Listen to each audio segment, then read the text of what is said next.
Muito boa noite. É uma alegria estar aqui mais uma terça-feira, neste grupo, o Grupo de Estudos de Direito Sistémico. Estamos a fazer a leitura desta obra, Saúde, um Novo Olhar, um livro do Dr. Renato Bertatti. Hoje estamos sob a orientação do nosso querido René Schubert. Muito obrigada, René, por estar aqui hoje conosco. Recordo que este encontro está a ser gravado para ser disponibilizada a gravação mais tarde no canal do YouTube da Milton Plácido da Rosa. Hoje temos como leitora a nossa querida Regina. Obrigada, Regina. E, René, quando quiser, podemos começar. Passo para você agora. Muito obrigado, Manuela. Bem-vindo, todas, ao grupo de estudos. Apenas fazendo uma ressalva, Sophie Hellinger está aqui no Brasil, está fazendo uma série de eventos, e amanhã, quem quiser participar, vai haver um evento pela OAB de São Paulo, tanto para aqueles que querem ir presencialmente, quanto para aqueles que querem participar online, E vamos ter a presença de Sophie Hellinger, o Dr. Sami Storch e a doutora Fabiana Quezada. Então, destes dois, nós já lemos livro, o livro de Sophie Hellinger e o livro do Dr. Sami Storch. Então, é uma oportunidade aí para o público brasileiro e também para aqueles que querem se aproximar mais desse campo, desse trabalho. Qualquer dúvida, no nosso grupo lá do Facebook, Grupo de Estudos Direito Sistêmico, vocês têm todos os links e todas as informações. Então, vamos continuar lendo aqui o livro do Dr. Renato Bertatti. Por favor, Regina. Qual é a página? Estou perdido. Só um instantinho. Fugiu aqui no marcador. É 139. Acho que é 139. Sim, eu peço desculpa, eu estava a falar com o microfone fechado. É 139, sim. O que é mais importante? Isso, lá mesmo. Por favor, o que é mais importante, o individual ou o coletivo? Existe um consenso de que o mais importante na nossa vida é a nossa vida. Vocês já notaram? Não é um consenso? Sim, é mesmo um consenso pensar assim. Mas me desculpe decepcioná-los, isso não é verdade. Existe algo mais importante do que a nossa vida e o nosso sofrimento pessoal. O que é mais importante do que a nossa vida e as nossas questões pessoais? É o coletivo. O coletivo tem precedência ao individual. Não existe o individual, só existe o coletivo. Fazemos parte do coletivo. Nós não existimos sem o coletivo. Portanto, a nossa vida está a serviço do coletivo. O que cada um vive na família, com as suas agruras e dificuldades, não só é uma missão pessoal, em que cada um tem a possibilidade de crescer como pessoa, mas é, principalmente, uma manifestação de algo que precisa ser curado na família. A cura de sintomas ou de doenças que, às vezes, se manifestam há várias gerações. São questões essenciais que foram perdidas, pilares essenciais que foram perdidos e nutrem a vida e a sustentam. Com frequência, em algumas famílias, é necessário resgatar a humildade. Algumas famílias não conhecem o significado de ser humilde. A noção do que é respeitar e aceitar o outro. O sentimento de gratidão, o sentimento de reconhecer que recebeu algo. A inclusão, quebrando a forma que adotam ao excluir todos aqueles que causam incômodo. Portanto, as doenças e os sintomas estão a serviço do resgate, da cura de algo maior, não só na família, mas também na sociedade, mesmo isso se manifestando através de mim, de uma doença ou de um sintoma. Então, se uma pessoa precisa sofrer para que algo maior possa acontecer, essa pessoa é sacrificada. Porque o importante não é o individual, é o coletivo. Só que esse indivíduo, que está a serviço do coletivo, tem a possibilidade não só de se curar, mas de curar todo o seu sistema. E, desse modo, ele ganha presentes. Aquele que pode aceitar e dizer sim, e com isso trazer uma cura, não só individual, mas também para a família que havia se perdido, amplia a sua capacidade de amar. Ao fazer isso, essa pessoa ganha um presente. Ela se cura. Mas não somente ela, porque a família vai olhar para ela de um novo jeito. Será um exemplo de algo que se transformou. E com isso estará resgatando naquela família algo que estava perdido. Neste momento, trato de uma família em que ninguém conhece a palavra gratidão. Nessa família, todas as pessoas são muito bem-sucedidas, mas ninguém consegue ter gratidão pelo outro.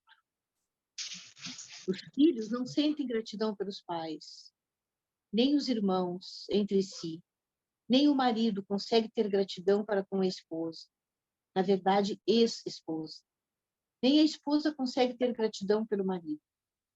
E assim segue essa ausência. O marido não consegue ter gratidão por seus pais, a mulher não consegue reconhecer e ter gratidão pelos pais dela. Todos se olham, cobrando algo um do outro. Nada do que um fez ou faz pelo outro, desde a vida até o quanto um oferece ao outro, é reconhecido. Ninguém conhece esse sentimento. Ninguém conhece essa sensação de gratidão. No entanto, não se trata apenas de falta de gratidão. Muitas doenças e sintomas podem ser a manifestação de pessoas excluídas, um desequilíbrio, irritação e nervosismo, que representam culpas profundas que atravessam aquela família, algo muito especial que se perdeu na família. E quando é uma dinâmica sistêmica, ninguém sente falta daquilo, porque todos agem do mesmo modo, e assim estão cegos, e não conseguem olhar para algo maior. Só um instantinho, Regina. Obrigado. Enquanto você lia, me veio muito forte aquela frase do Bert Hellinger, que eu não sei exatamente em que livro está, mas que diz que o destino é coletivo e a responsabilidade individual. Então, essa questão do coletivo, né, que somos seres coletivos, na verdade é uma temática de muitos de nossos professores. Né? Se a gente observar, e eu não estou falando de Brasil, né? Se a gente observar o mundo, né, as manifestações de individualismo, de egoísmo, de eu, né, de uma egolatria, estão muito fortes, e muitas vezes uma egolatria que desconsidera o que veio antes, né, a origem. Zygmunt Bauman acaba falando disso quando ele menciona, né, a modernidade líquida, onde as relações são cada vez mais fluídas, cada vez mais rápidas, e aí a gente pode falar, por exemplo, aqui no Brasil, a gente fala muito da cultura do cancelamento, né? Então, o Eurico fala alguma coisa que eu não gosto, cancelo ele na rede, né? Viro para a Manuela e falo, Manuela, se o Eurico tentar entrar aqui no grupo, cancela ele. Não quero mais ele aqui no grupo, né? E eu começo a criar bolhas, né? Que também eu não sustento por muito tempo, né? Então, é um fenômeno, sociopsicológico, né? Alguns acabam falando aí do sistema capitalista, outros falam do próprio sistema de globalização, ao mesmo tempo que a gente teve uma expansão, né, trazida pela globalização, a gente perdeu certas bordas, a gente perdeu certos limites. E, nesse sentido, eu tive uma professora, Karen Schöber, que dizia que a constelação familiar não é apenas para ampliar a visão, mas para também delimitar campos. Ou seja, até onde eu posso ir, onde eu preciso parar e reverenciar, ou parar, agradecer, ou parar e aqui eu sinto muito, né? Porque talvez eu esteja num padrão repetitivo. Dentro da psicanálise, a gente tem aqueles que falam, né, da diferença entre o individual e o egoísmo, né? Que, na verdade, uma certa dose de individualismo ela é saudável, né? Inclusive para desenvolver meu eu. O problema é eu fazer o culto do eu, né? A egolatria, que exclui qualquer coisa que seja diferente de eu. E aí eu começo a segregar, eu começo a excluir, eu começo a criar um campo muito fechado, muito apertado sobre mim. Constelação familiar, como o professor Renato Bertatti fala, é coletivo, né? Então, por mais que eu leve uma questão minha, né? E a Manuela pôde ver que eu hoje levei para o campo uma questão minha, um sintoma meu, quantos reflexos ele tem no meu sistema ancestral.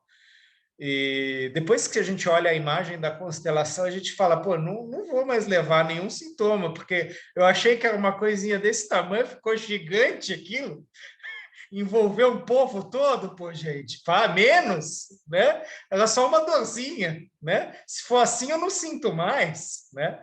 E é isso, é se abrir a esse todo, a esse coletivo que nós somos, né? E dar lugar a isso, né? Eu acredito que nós já falamos sobre isso, né? Nós já fizemos até meditações sobre isso, né? Nos livros do Bert Hellinger. E o Bert Hellinger ele tinha uma postura, né? Quando ele olhava para campos de conflitos, campos de guerra, ele falava, eu olho para todas essas pessoas deitadas no chão, para todos esses esquecidos, vilipendiados, traídos, e eu abro o meu coração. E para cada um desses que está no campo, eu dou um lugar. Lá na Alemanha ele fez um exercício assim, após uma constelação onde havia muito abuso, né? Muita violência. E é forte isso, né? Porque é aquela coisa, né? Se eu, digamos que aqui eu olho para o Celso, aí eu falo, não, o Celso é meu amigo, né? Então eu abro o meu coração para o Celso, beleza, tranquilo. Não, René, abre seu coração para todo mundo que está nesse grupo. Todo mundo?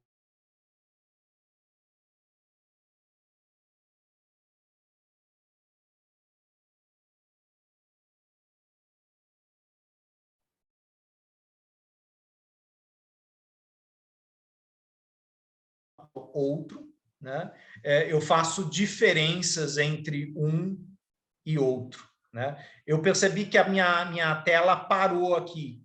Vocês não me ouviram mais também? Sim, parou Ok. um bocadinho, parou um bocadinho. Tá.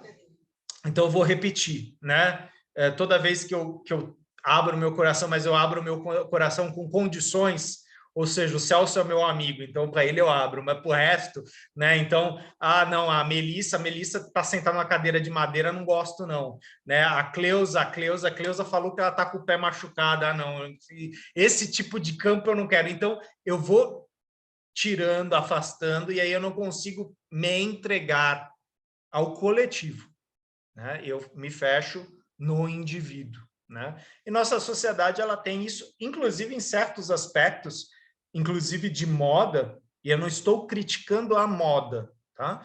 Mas certos movimentos de moda são segregadores, né? Então, para eu estar na moda, eu preciso me vestir assim, eu preciso estar assim.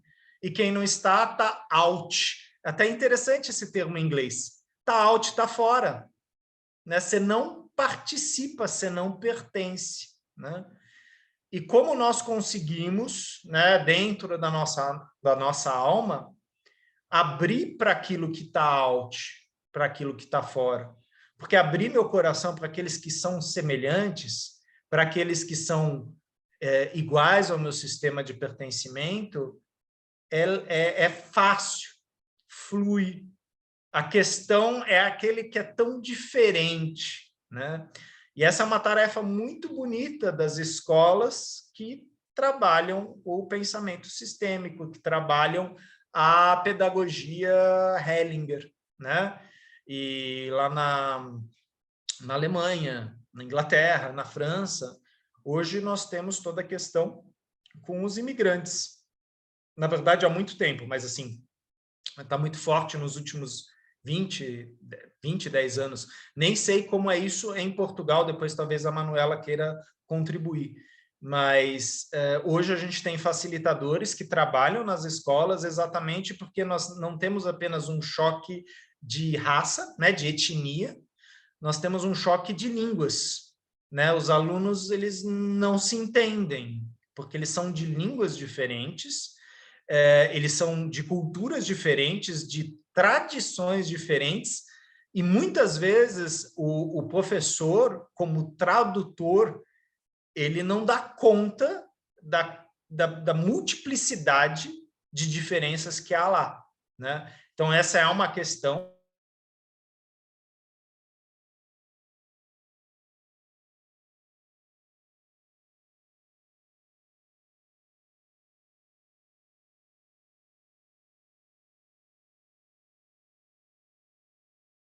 um movimento também excludente.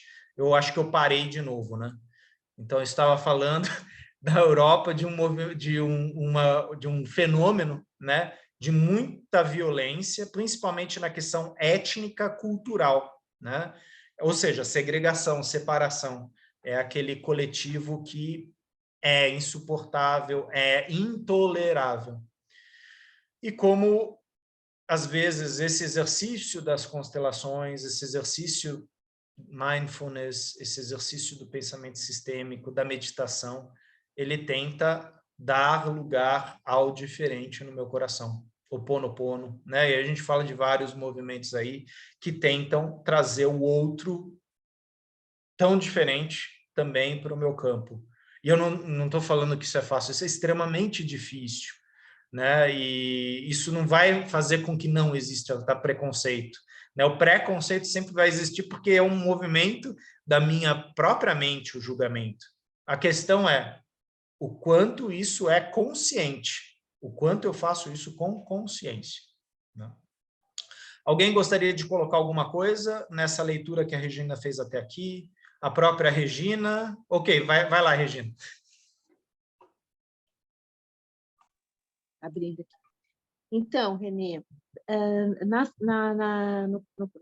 semana passada, né, na trecho que nós estávamos lendo, ele fala da importância do dizer sim, né? O sim profundamente para todo esse movimento do sintoma e da doença. E aqui ele fala que aquela pessoa que fica a serviço, que se coloca, que diz sim, se colocando a serviço do coletivo, ela se cura, ela ganha presente, né? Ele diz aqui no momento. Só que esse indivíduo que está a serviço do coletivo tem a possibilidade não só de se curar, mas de curar todo o seu sistema.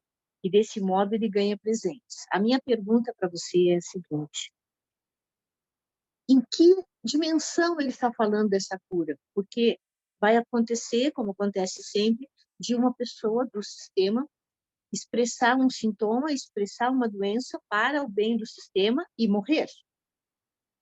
Como é que é? A que ele se refere quando ele fala dessa cura? Ou talvez aí a gente esteja falando, talvez nesse sentido a gente esteja falando dos diferentes níveis de consciência, né? Então, a consciência individual, a consciência familiar e aí a consciência espiritual. Nas constelações, muitas vezes a gente trabalha na consciência espiritual, né? Que é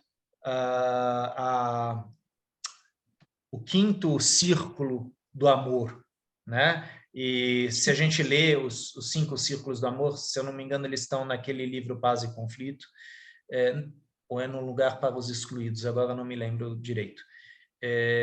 Mas cada um desses círculos, ele trabalha essa questão do qual que é o tipo de consciência que eu tenho. E lógico, Está um lugar para os excluídos. Perfeito. Muito obrigado, Cleusa. Então, no livro Um Lugar para os Excluídos, os 5 Círculos do Amor. Inclusive, se vocês colocarem no YouTube, vocês vão encontrar uma série até de vídeos, né, de facilitadores brasileiros que trazem até animações sobre os 5 círculos. Esse é o tipo de consciência, só que não é, e aí talvez eu entenda a tua colocação, Regina, não é uma compreensão, não é um entendimento. A consciência, ela vem do corpo e nos atravessa, né? Então, lógico que vai acontecer de repente, a Regina fazer um movimento sistêmico aí, e aí ela chega na minha casa diferente. E eu acho que vocês já viram essa piada, né? Que eu olho assim para a Regina e falo, nossa, Regina, você mudou. E aí a Regina fala, eu constelei, né? Ou eu me terapeutizei, eu fiz alguma coisa. Só que muitas vezes essa fala minha, você mudou, ela vem com um olhar crítico, né? Porque eu não estou conseguindo te encaixar naquela caixinha que eu tinha.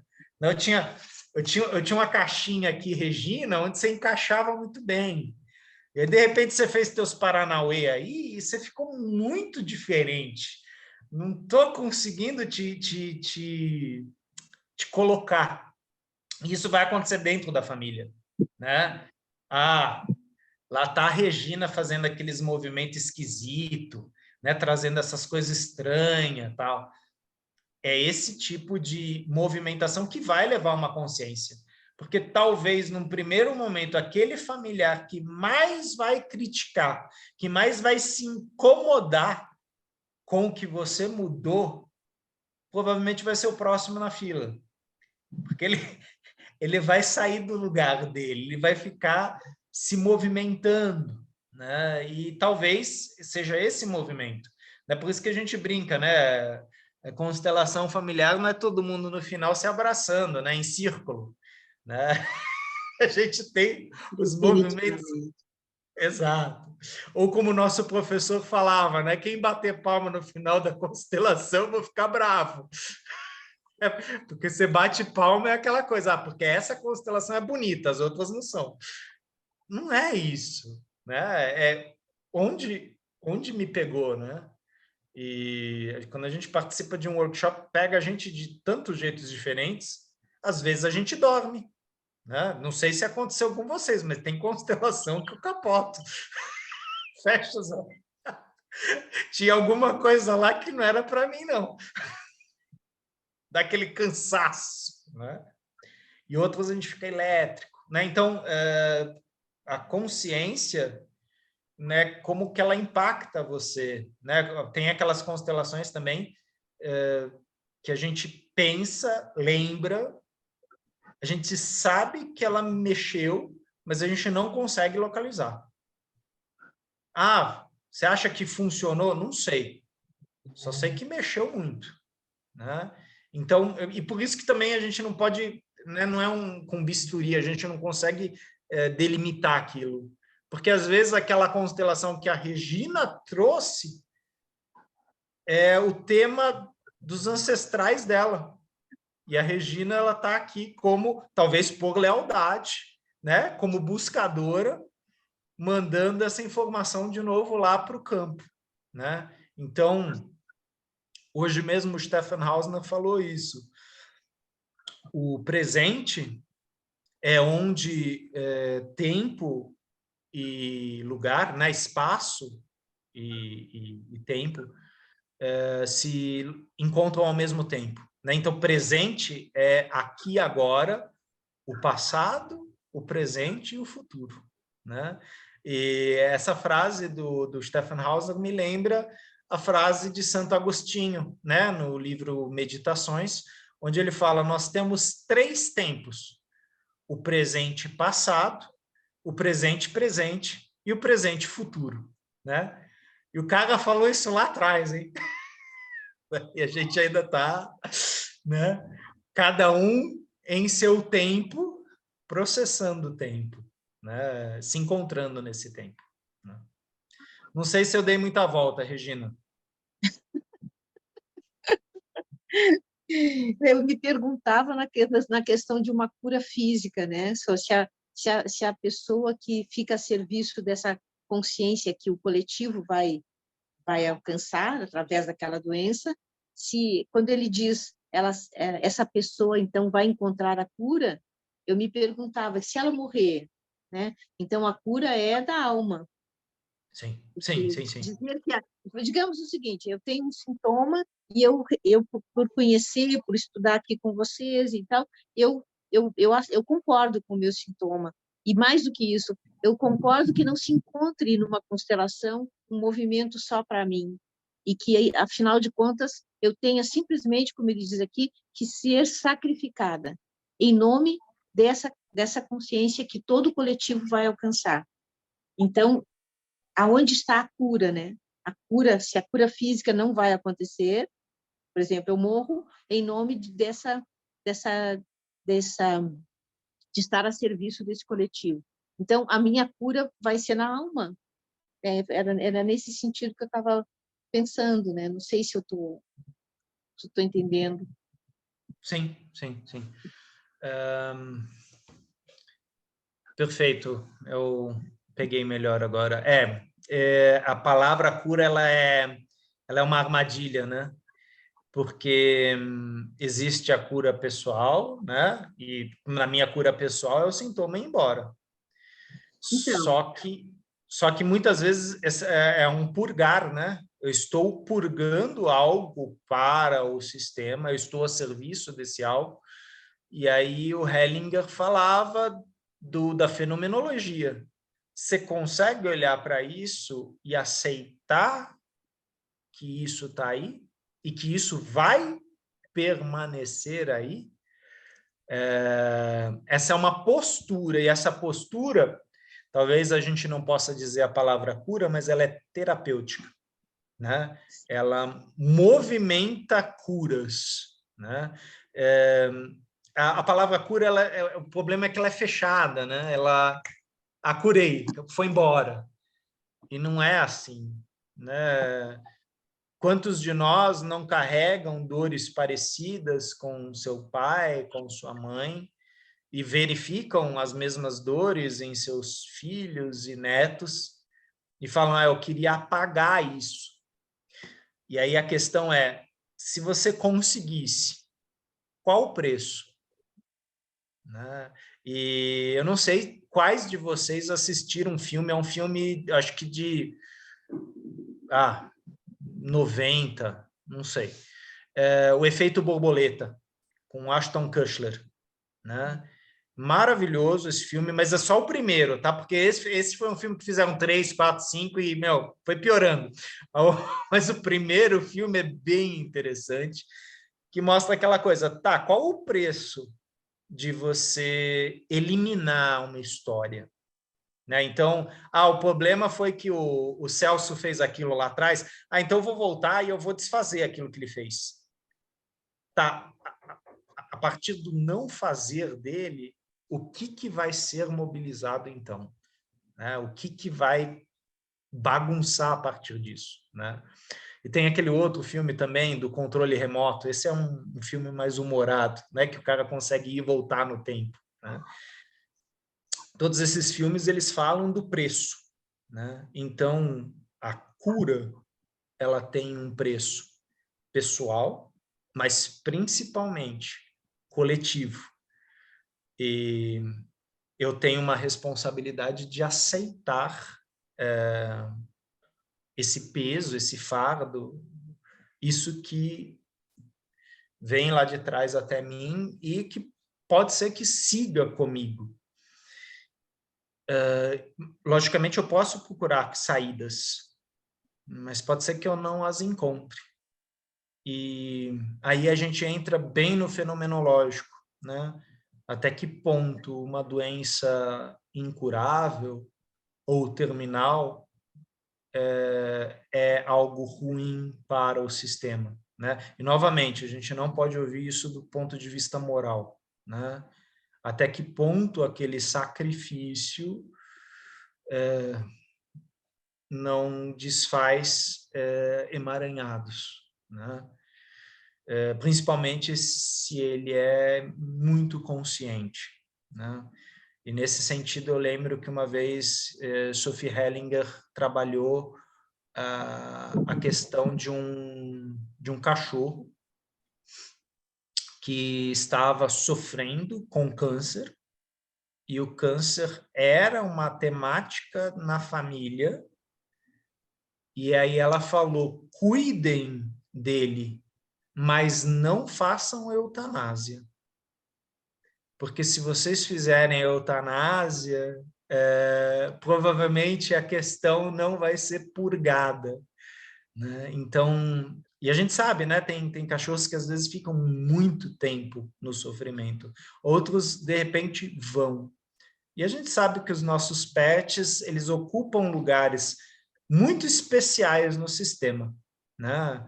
Tal qual uma criança, eles têm um amor cego por nós, né? Falando eu por você. Então foi muito interessante aquilo, porque assim a pessoa levou que assim o sofrimento daquele animal estava sendo tão forte para todos que eles queriam, né, adormecê-lo. E ela falou, não, cuidem dele, né, porque ele tá carregando um fardo pesado. Cuidem dele, deem qualidade, né, de morte para ele, que é o que a gente também chama, né, dos cuidados paliativos. A gente está acostumado na nossa sociedade a cuidar do saudável, a cuidar do que é vivo, não daquilo que está no processo de morte. Talvez, e aqui eu vou falar um talvez com aspas bem grandes, talvez por isso nós tenhamos tanta dificuldade de olhar para a terceira idade. A gente ignora os idosos e ignora os cuidados com os idosos, porque eles manifestam algo que é muito difícil, né? O fim, as dores, as limitações, né? É uma consciência que é difícil, né? E aí a gente tem sociedades que olham de forma diferente para isso, né? Eu achei fantástico, principalmente lá no Canadá, na Suíça também eu vi esse movimento, onde existem as residências terapêuticas, né? Ou então as comunidades terapêuticas, onde os próprios idosos administram. Eles têm lá um médico, um enfermeiro que está lá dentro do prédio, dentro do condomínio, mas eles mesmos eles seguem com a vida deles, cada um com suas limitações, eles se cuidam e eles têm contato com a sociedade, quer dizer, eles não ficam à parte da sociedade, né? Então é muito comum, você está no Canadá andando, você vê uma pessoa de andador, você vê uma pessoa levando soro, né? Carregando coisa com soro, indo no supermercado, comprando algo, eles estão integrados na sociedade. Ai, meu Deus, e se acontecer uma coisa? Pode acontecer com qualquer um de nós, né? Não é porque é velhinho que algo vai acontecer com ele, né? Pode acontecer com você a qualquer momento. Mas aí é aquele pensamento de, putz, isso aqui. E aí eu faço esse movimento proposital, é como se eu afastasse de mim, apartasse isso de mim. E logicamente eu estou falando uma coisa que eu entendo que também está muito presente em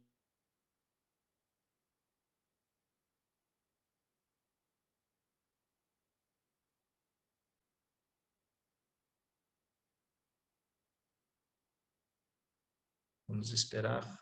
Bolinha. Voltou. Ou seja, o quanto é mais fácil lidar com certas manifestações sociais, jovens, juvenis, né, com a primavera, com o verão, e como o outono e o inverno são pesados, são difíceis, e a gente sabe que nessa época é muito comum tocarem na Europa, aqui no Brasil também, as 4 estações de Vivaldi. E Vivaldi queria nos trazer exatamente isso, né? Como cada uma das estações tem sua beleza e suas sombras, inclusive a primavera e o verão, né? Então, é interessante ouvir as 4 estações com essa consciência aí que a Regina está falando, né? É difícil, né? E tem épocas que eu prefiro uma estação a outras. E o importante é a gente ter essa consciência.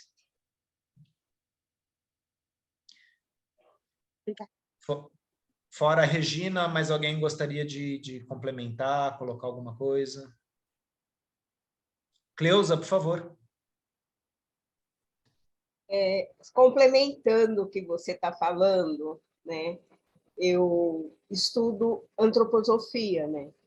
E esse ano a gente está lendo uns textos do Steiner que ele fala muito sobre essa importância das estações. E então, assim, o ano inteiro eu estou trabalhando isso e observando, tipo assim, eu gosto muito de planta, eu tenho muita planta. Então, quando começa a amarelar uma folha, eu não tiro, justamente para observar a vida e a morte, observar esse processo de morte na planta.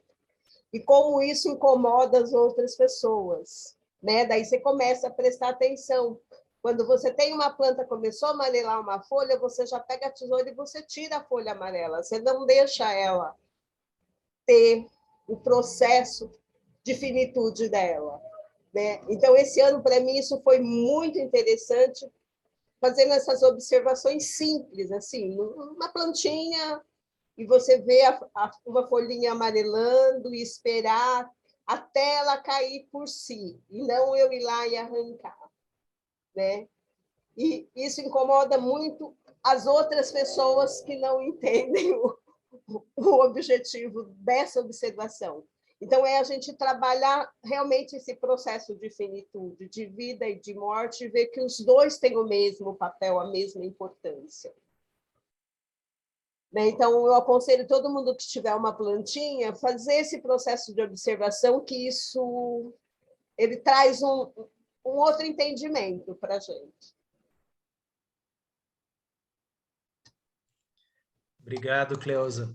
Você me fez lembrar também a permacultura, né? Que a permacultura ela fala que às vezes do lado de uma rosa começa a surgir um tipo de erva daninha, um trevo.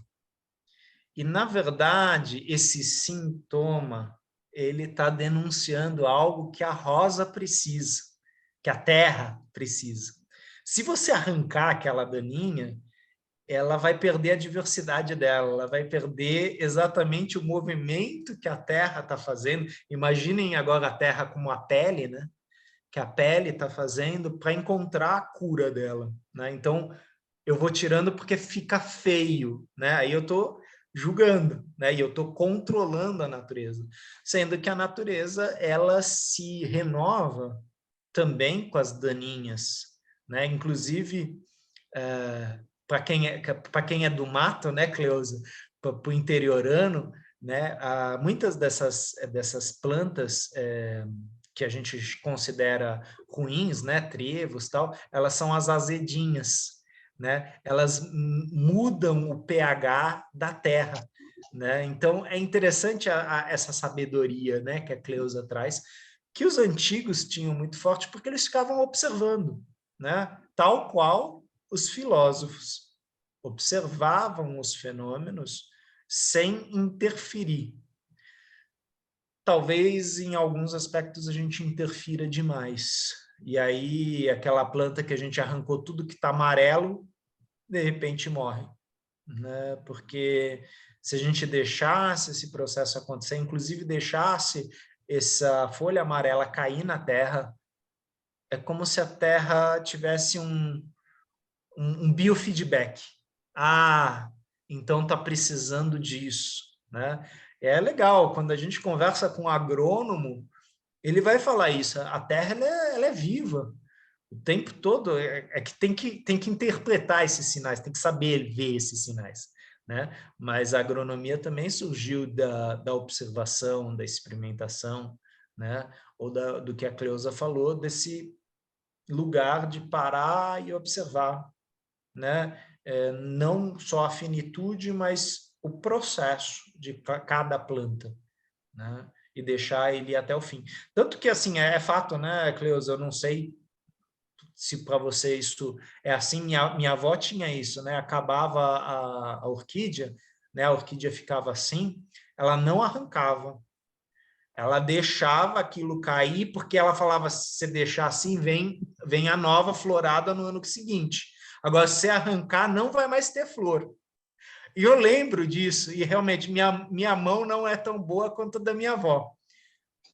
As orquídeas da minha avó iam longe. E ela tinha isso, ela deixava a flor murchar, cair, ela falava, você não arranca nem o pauzinho, deixa lá.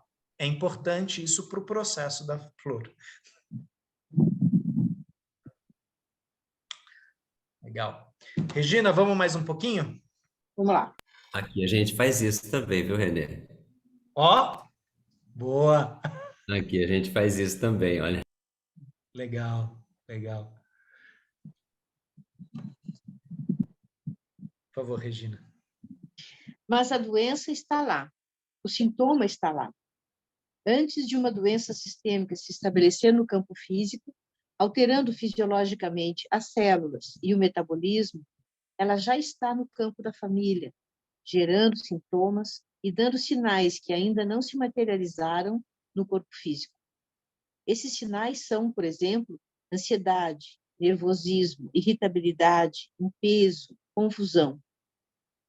Desse modo, antes de algo se estabelecer no campo físico, as desordens já estão acontecendo no campo energético, sistêmico ou até mesmo no campo espiritual, através de conflitos, pesos, limitações, ansiedade. Tudo isso chega como sintomas para as pessoas.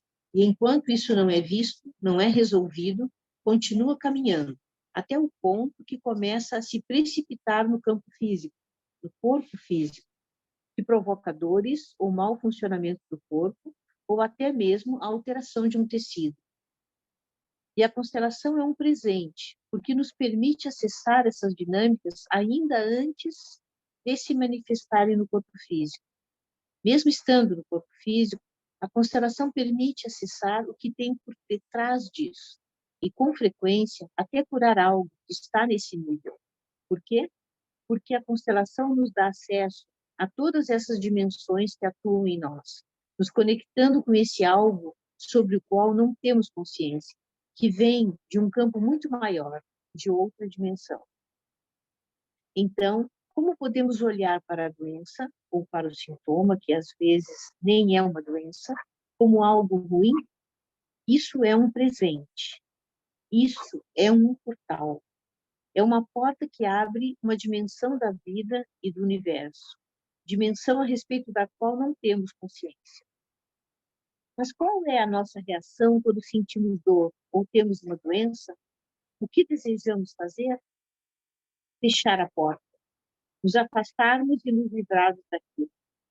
Com isso, muitas vezes, à base de muito remédio, conseguimos ter os efeitos amenizados.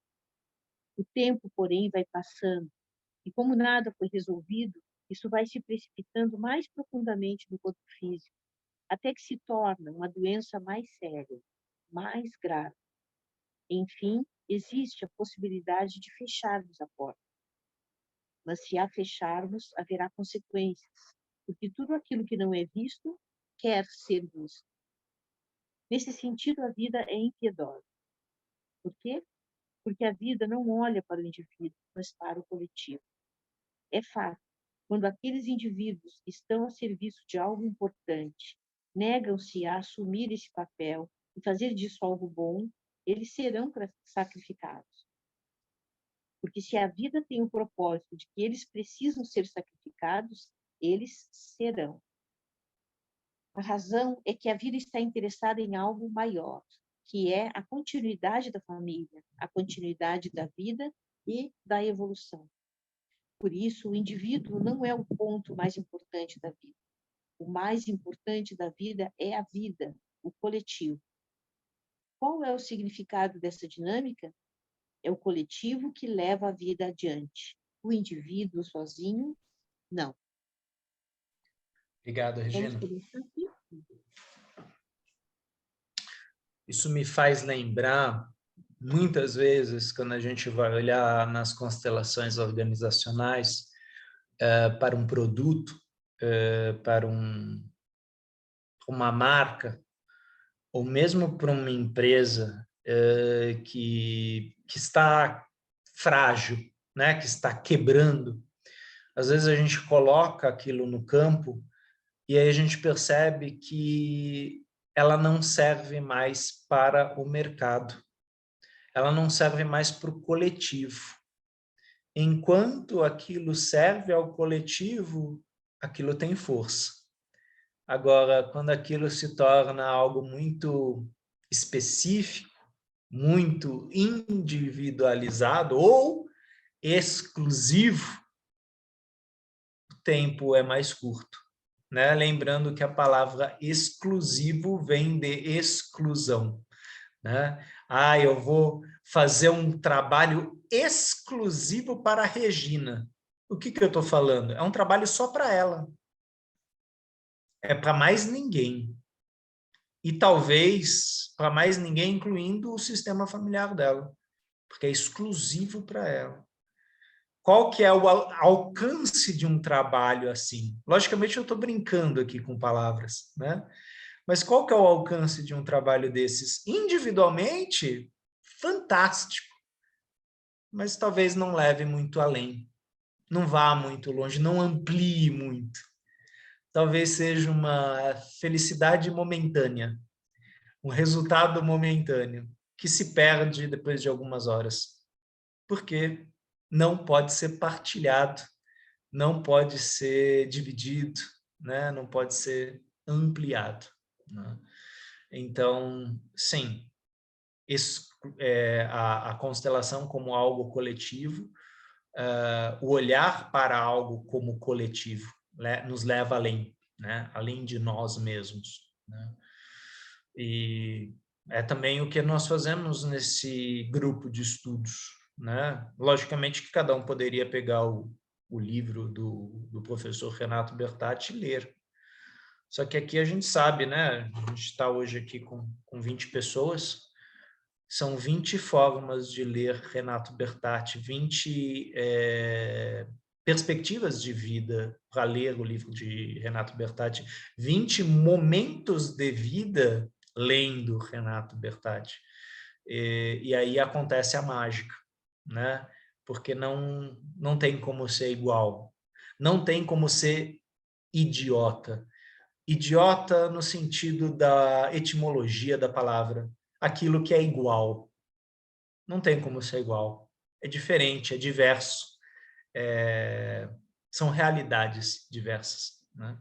E aí eu me lembro de um pensamento que estávamos refletindo hoje, do filósofo Friedrich Nietzsche: não há verdades, há apenas realidades, né? E quantas vezes eu me aferro a uma verdade como se ela fosse única, né? E talvez seja só para mim, né? E às vezes ela é excludente da realidade da Regina, do Eurico e de outras pessoas, né? Então, o Renato nos convida, né, a dar boas-vindas a esse sintoma, a agradecer esse sintoma, né, e vê-lo como um presente, né? É uma postura, né? E sim, novamente, a gente sabe que isso não é fácil, né? Porque nós temos o nosso julgamento, nós temos a nossa razão tentando controlar aquilo, tentando, né, encaixar aquilo. Enquanto a gente fizer isso, vai ser difícil ver aquilo como um presente, né? Às vezes a gente vai ver aquilo como mal, e aí a gente vai colocar isso na caixinha de coisa ruim e vai jogar dentro do porão, né? E o Freud falava da metáfora do porão: quanto mais coisa você joga lá embaixo, mais força aquilo tem para subir, né? Então você vai jogando, e aquilo lá começa a feder, né? E aí você fala: pô, tem alguma coisa errada com essa casa, ela fede. Meu amigo, você jogou muita coisa no porão, né? Você tem que dar uma organizada. E para organizar, o que a gente faz? A gente abre, a gente olha, a gente cheira, a gente sente, a gente chora, né? E aqui mais um adendo, né, ao nosso trabalho. Tem vários colegas nossos que integram, né,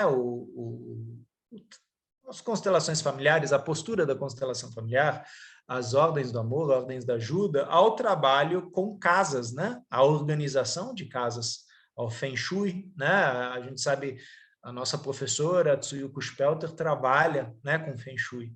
E a gente sabe que não é coisa fácil adentrar na casa de alguém e ir mexendo. Às vezes você precisa de várias autorizações, e não só a autorização pessoal daquela pessoa, a autorização sistêmica dela, porque a gente está mexendo em vários pedacinhos da vida dela, né? E pedacinhos da vida do pai, da mãe, do avô, da avó, do irmão, do tio, né? Então é um processo, em muitos aspectos, e eu não vou falar a palavra curativa, terapêutico. E às vezes uma organização que eu falei, esse final de semana eu vou resolver isso aqui, se prolonga por meses e traz efeitos fantásticos, né, para a família toda. Alguém gostaria de colocar alguma coisa?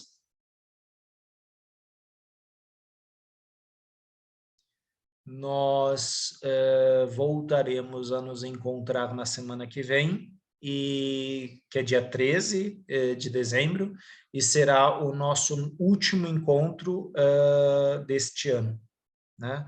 Voltaremos depois em fevereiro, né? Então, convidem seus colegas, né, que queiram participar dessas reflexões. Provavelmente estarei novamente com vocês semana que vem, né? O Marcos Castro hoje está acompanhando a Sophie Hellinger, né, nos eventos aqui em São Paulo, né? Mas vamos ver, né? Eu vou conversar com ele, né? Talvez semana que vem estejamos juntos aqui no grupo.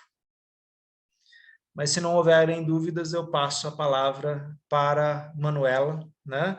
Até porque a Manuela não pode ficar muito tempo sem dormir, amanhã ela acorda cedo para seguir no workshop aqui, né? Onde nós estamos. Ela lá de Portugal e nós aqui em Vinhedo. Por favor, Manuela. Olá, Renê. Eu amanhã, vocês é que começam cedo, eu começo aqui 3 horas mais tarde. Bom, verdade. Eu que estou fazendo confusão com os fusos aqui. E eu começo aqui ao meio-dia, vocês começam às 9. Perfeito. Então não está tão ruim assim. A gente pode, então, alongar mais 1 hora o grupo de Sem estudos. problema nenhum. O problema vai ser para você, Renê. Em contrapartida, agora aqui já são 00:35, por isso. Mas está tudo bem, está tudo bem. É um gosto estar aqui, todas as terças-feiras. Foi um gosto estar aqui hoje com todos vocês, com o Renê, com a leitura da Regina. Muito obrigada a todos e até a próxima terça-feira e boa semana para todos. Muito obrigada. Obrigada, Manuela. Boa noite. Obrigada, boa noite. Obrigada. Obrigada, boa noite. Obrigada. Obrigada, com licença. Obrigado, boa noite. Boa noite.